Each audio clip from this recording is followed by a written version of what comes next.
Okay, so I'm just going to go over some of the common problems with the Pajero Sport and the Triton that's sharing the same platform and engine. I'll get straight into it. There's 7 points that I want to go over. So the first one is your intercooler hoses. These are very common to split, as people may already be aware. Mitsubishi will replace these under warranty, but again, it's with the Mitsubishi hoses, which are prone to splitting. So I would highly recommend like upgrading these to some silicon hoses, unless you're looking to buy kind of already being upgraded. I will put a link in the comments to hoses that I've used, which are really good quality. Number two is the bash plate. So the front bash plate, especially, is very weak, very thin, and it sits just below the intercooler. So if you're going to be driving on the beach or doing some off roading, this bash plate will bend up so easily into the intercooler, and then it can end up breaking the intercooler, causing more expense. I'd highly recommend fitting some steel bash plates, especially the front one.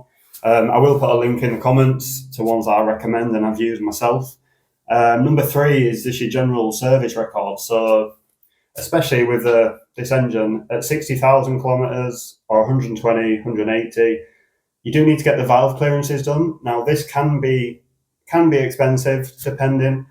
So if you're looking at a car that's almost due, say it's on 110,000, you want to take this into account. You also want to be checking the service books to make sure it has been done before.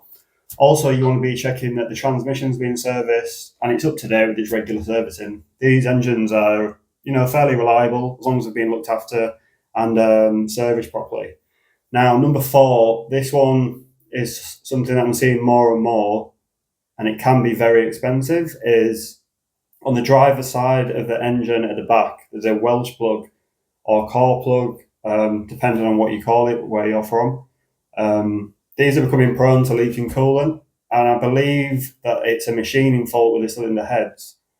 Mitsubishi will do this under warranty, but it is cylinder head replacement usually. If you're looking at a car that's out of warranty, I would definitely be checking this. You can put maybe a phone camera or inspection camera down the back of the engine, and you will see this plug. And if it has any coolant leak on it, I would stay away from it personally, because it's either remove cylinder head to replace it, or it's engine out or gearbox out, just because of access to replace this plug. So that's something 100% I would be checking. Number five is the infotainment screen, the media screen inside the car. These are fairly poor. They freeze quite a lot as they get older. You just want to be checking everything works with it. All your Apple CarPlay, the phone works, everything works on it. There's no freezing, or the touchscreen works correctly. Number six is intercooler O-rings. These are very prone to leaking on these cars. And again, it's not a major problem, but if you look through the grille on the bumper, you will see where the intercooler meets the boost pipe.